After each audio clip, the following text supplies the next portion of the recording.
संभाजीनगरमधील कल्पना भागवतचे अनेक कारनामे हे पोलीस तपासामध्ये आता समोर येऊ लागलेत। पद्मश्री मिळवून देते म्हणून अनेक नेत्यांची फसवणूक केल्याची माहिती देखील समोर आलेली आहे। अनेक नेत्यांकडून पैसेही उकळल्याची माहिती मिळते। तर छत्रपती संभाजीनगर, अमरावती, हिंगोली आणि अहिल्यानगरमधील नेत्यांची ही फसवणूक झालेली आहे। नागपूरमधील एका नेत्याला राज्यसभेची ऑफर देते असं सांगून देखील त्यांच्याकडून पैसे उकळण्यात आलेले आहेत। कल्पना भागवतच्या संपर्कामध्ये असलेल्या आता 28 जणांना नोटीस देखील बजावण्यात आलेली आहे।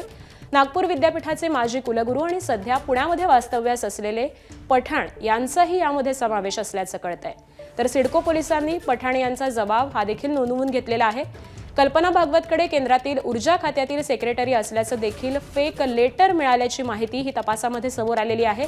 त्याबरोबरच सह आरोपी डिम्पी हरजाई हा कल्पना भागवतला पद्मश्री आणि राज्यसभा देण्याची ऑफर देत होता आणि त्यानंतर कल्पना लोकांना पद्मश्री आणि राज्यसभा देण्याची ऑफर देत पैसे उकळत होती अशी देखील माहिती समोर येते।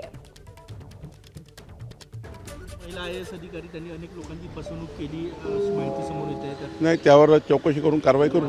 महिला IAS अधिकारी त्यांनी अनेक लोकांची फसवणूक केली अशी माहिती समोर येते। नाही, त्यावर चौकशी करून कारवाई करू। ABP माझा, उघडा डोळे बघा नीट।